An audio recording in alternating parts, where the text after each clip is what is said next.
नमस्ते प्रिय दोस्तों। मंदिर जाने के एक नहीं अनेक लाभ हैं। प्रतिदिन पूजा करने से मिलते हैं ये 36 लाभ। अक्सर देखा गया है कि लोग रोजाना मंदिर जाना पसंद करते हैं, कुछ अपने मन को शांत करने के लिए तो कुछ भगवान की पूजा करने के लिए जाते हैं। मंदिर का अर्थ होता है मन से दूर कोई स्थान।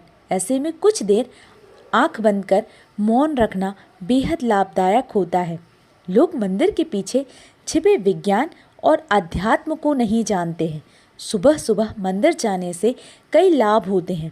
व्यस्त जीवन शैली की वजह से लोग मंदिर नहीं जा पाते हैं। ऐसे में लोगों ने अपने घर के अंदर ही एक छोटा सा मंदिर बना लिया है। ज़्यादातर लोग भगवान को याद करने के अलावा पूजा पाठ भी इसी छोटे से मंदिर में करते हैं। घरों में मंदिर होना बेहद शुभ है। इससे आप सकारात्मक ऊर्जा से भरे रहेंगे।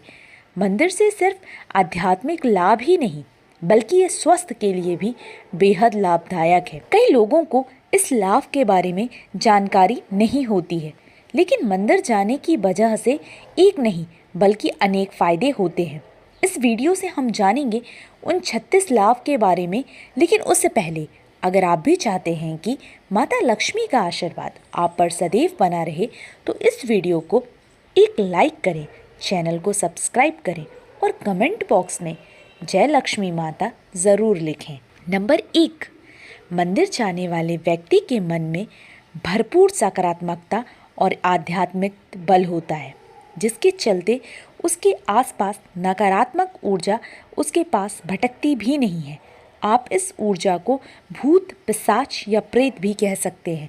मंदिर जाने वाला व्यक्ति भयमुक्त जीवन जीता है। नंबर 2, मंदिर जाने से व्यक्ति में सही और गलत को समझने की क्षमता बढ़ती है।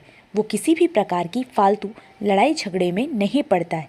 जैसे रास्ते में पड़े पत्थर या गड्ढे को देखकर हम अपनी गाड़ी को उससे बचाकर निकाल लेते हैं, उसी तरह व्यक्ति अपनी ज़िंदगी को समझदारी से गड्ढों से बचाकर निकाल लेता है।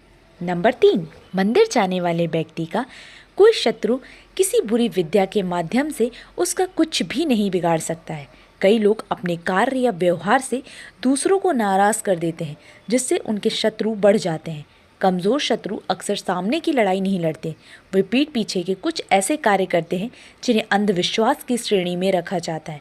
लेकिन मंदिर जाने वाले लोगों को इससे कोई फर्क नहीं पड़ता है। नंबर 4, मंदिर जाकर मन में विश्वास और आत्मबल का संचार होता है, जिससे मन में किसी भी प्रकार का दुख या शोक नहीं रहता है। व्यक्ति सभी परिस्थितियों में संतुलित रहता है।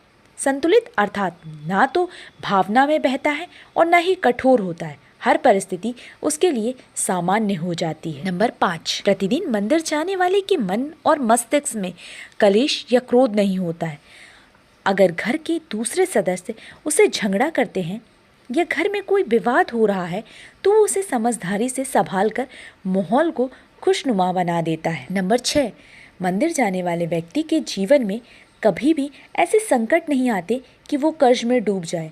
थोड़ा बहुत कर्ज हो तो कोई फ़र्क नहीं, लेकिन कर्ज भी सोच समझ कर लें। यदि कर्ज ज़्यादा हो तो उससे छुटकारा पाने के रास्ते निश्चित ही मंदिर जाने से निकलते हैं। मन में मंदिर के प्रति विश्वास है तो इस बाधा से व्यक्ति मुक्त हो जाता है। नंबर 7, मनोकामना का दोहराना। जब हम मंदिर में जाकर अपनी मनोकामना को बार बार दोहराते हैं तो हमें मंदिर की सकारात्मक ऊर्जा का साथ मिलता है, जिससे प्रकृति सक्रिय होकर हमारी मनोकामना पूर्ण करने लगती है। नंबर 8, मंदिर जाने से हमें पांचक और त्योहारों की जानकारी मिलती है, जो हमारे जीवन को समृद्ध करती है। नंबर 9, मंदिर में जाकर जब आप मंदिर के नियमों का पालन करते हैं, व्रत, उपवास और पूजा पाठ में विश्वास करते हैं, सोच समझकर आहार विहार करते हैं, तो आपको किसी भी प्रकार का रोग या बीमारी नहीं होगी। नंबर 10, अगर आप बेरोजगार हैं या आपका व्यापार नहीं चल रहा है तो निश्चित ही आपको प्रतिदिन मंदिर जाना चाहिए। आपको जल्द ही सफलता मिलेगी। हालांकि जो व्यक्ति प्रतिदिन मंदिर जाकर प्रार्थना और पूजा पाठ करता है उसके साथ ये समस्याएं नहीं रहती हैं, और अगर होती भी हैं तो वो दिमाग पर बोझ नहीं डालता बल्कि कर्म करता रहता है और अंत में सफल ही हो जाता है। नंबर 11, बहुत से लोगों को अनावश्यक भय और चिंता सताती रहती है, जिसके कारण से वो तनाव में रहने लगते हैं। तनाव में रहने की आदत भी हो जाती है, जिससे व्यक्ति कई तरह की बीमारियों से घिर जाता है।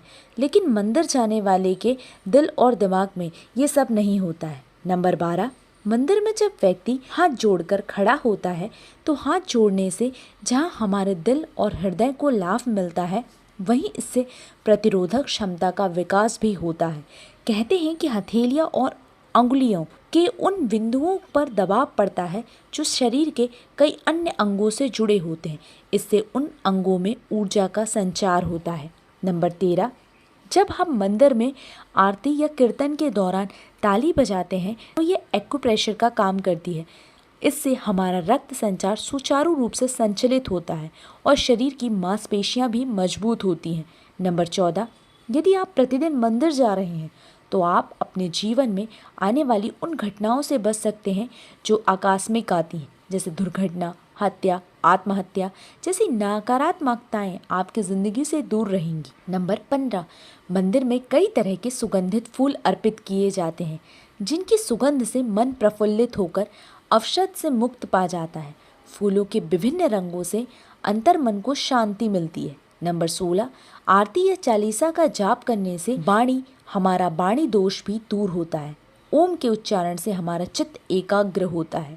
नंबर 17, आरती के बाद जब हम नमस्कार और दंडवत प्रणाम करते हैं तो हमारे मन में विनम्रता और श्रद्धा का भाव जागृत होता है। इससे अहंकार और घमंड का नाश होता है। नंबर 18, यदि आप दिन प्रतिदिन मंदिर जाते हैं तो आप पर किसी भी प्रकार के ग्रह और नक्षत्रों का बुरा प्रभाव नहीं पड़ता है। ग्रह बाधा से आप मुक्त रहते हैं। मंगल दोष, शनि, अन्य किसी ग्रह की बाधा हो, साढ़े सती, अढ़ैया या राहु की महादशा चल रही हो तो घबराने की ज़रूरत नहीं है। नंबर 19, प्रातःकाल पैदल ही मंदिर जाने से व्यापार में भी वृद्धि होती है और हमें प्राणवायु भी अच्छी तरह से प्राप्त होती है। प्रतिदिन सूर्य की धूप के स्पर्श से सेहत में सुधार होता है। नंबर 20, हर मंदिर में पीपल, बरगद, नीम, केला और तुलसी आदि के वृक्ष होते हैं। जब हम इन वृक्षों में जल अर्पण करते हैं या उन्हें नमस्कार करते हैं तो ये वृक्ष भरपूर ऑक्सीजन के साथ ही दिव्यता भी प्रदान करते हैं, जो हमारे मन और मस्तिष्क को स्वस्थ रखते हैं। इससे हमारे मन में शांति आती है। नंबर 21, आरती लेने से हमारी हथेली की कोशिकाओं को दिव्य ऊष्मा मिलती है और हमारे भीतर मौजूद सभी विषाणुओं और जीवाणु समाप्त हो जाते हैं। जब हम आँखों पर हथेलियाँ रखते हैं तो उनकी गर्माहट आँखों के पीछे की सूक्ष्म रक्त वाहिकाओं को खोल देती है, जिससे उनमें अधिक रक्त प्रभावित होने लगता है और हमारी आँखों की ज्योति बढ़ती है। नंबर 22, मंदिर जाने से धार्मिक ज्ञान भी बढ़ता है, क्योंकि वहाँ गीता, वेद, उपनिषद आदि के बारे में जानकारी मिलती रहती है। नंबर 23, मंदिर की भूमि को सकारात्मक ऊर्जा का क्षेत्र माना जाता है। ये ऊर्जा भक्तों में पैरों के जरिए ही प्रवेश करती है, इसलिए हम मंदिर के अंदर नंगे पांव जाते हैं। नंबर 24, मंदिर में भगवान की परिक्रमा से जहाँ सेहत के लाभ मिलते हैं, वहीं ये धरती के गुरुत्वाकर्षण की शक्ति से जुड़कर हमारे शरीर का तनाव निकाल देती हैं। साथ ही मंदिर में गुंबद और उसके कलश से प्रभावित हो रही ऊर्जा हमारे शरीर को प्रभावित करती है, सकारात्मकता ऊर्जा प्रदान करती है। नंबर 25, मंदिर में घंटी की टंकार करीब 7 सेकंड तक गूंजती है, जो मन और मस्तिष्क से विवाद हटाकर शांति प्रदान करती है। ऐसा भी कहा जाता है कि छोटी घंटी से पितृदोष संतुलित होता है। साथ ही इस ध्वनि से बैक्टीरिया भी नष्ट हो जाते हैं। नंबर 26 के बाद जब शंख बजाया जाता है तो ये श्रद्धालुओं के लिए बहुत सुखद और स्वस्थवर्धक होता है। शंख बजाने वाले के फेफड़े भी मजबूत होते हैं। नंबर 27, प्रतिदिन मंदिर जाकर जब व्यक्ति अपने मस्तक या दोनों भौं के बीच चंदन या केसर का तिलक लगाता है तो उससे शांति का अनुभव होता है और एकाग्रता भी बढ़ती है। दरअसल जहाँ तिलक लगाया जाता है उसके ठीक पीछे आत्मा का निवास होता है। आज्ञा चक्र और त्र चक्र के बीच के बिंदु पर आत्मा निवास करती है, जो नीले रंग की होती है। चंदन लगाने के आध्यात्मिक लाभ भी होते हैं। नंबर 28, मंदिर में कपूर और अगरबत्ती की सुगंध से एक ओर जहां मन और मस्तिष्क से नकारात्मक विचार हटते हैं, वहीं हमारी रोग प्रतिरोधक क्षमता भी बढ़ती है। यह हमें जैविक संक्रमण से भी बचाती है। मंदिर की सुगंधित हवा में रहने से बैक्टीरिया नष्ट हो जाते हैं और किसी भी प्रकार का वायरल इन्फेक्शन नहीं होता है, क्योंकि मंदिर में कपूर का धुआं रहता है। नंबर 29, अव्यवस्था की अधिकता और अनेक तत्वों का दायित्व हो तो मंदिर जाने से हमारी सामाजिक प्रतिष्ठा बढ़ती है, साथ ही हमारी जान पहचान भी बढ़ती है। नंबर 30, मंदिर में दिए गए दान के अनेक लाभ होते हैं। दान करने से हमें कृतज्ञता रहती है और हम चीज़ों के प्रति आसक्ति नहीं पालते। इसके साथ ही हमारे सामाजिक दायित्वों का भी निर्वाह होता है। नंबर 31, आरती के बाद जब देवी देवताओं, भारत माता आदि के जय घोष होते हैं तो इससे आत्मविश्वास के साथ ही देशभक्ति भी जागृत होती है। इसी के साथ हर मंदिर में गौरक्षा और गौ हत्या बंद करने का संकल्प भी लिया जाता है। नंबर 32, प्रार्थना में अद्भुत शक्ति होती है। प्रार्थना करने वाला व्यक्ति मंदिर के ईथर माध्यम से जुड़कर अपनी बात ईश्वर या देवी शक्ति तक पहुंचा सकता है। देवता सुनने और देखने वाले हैं।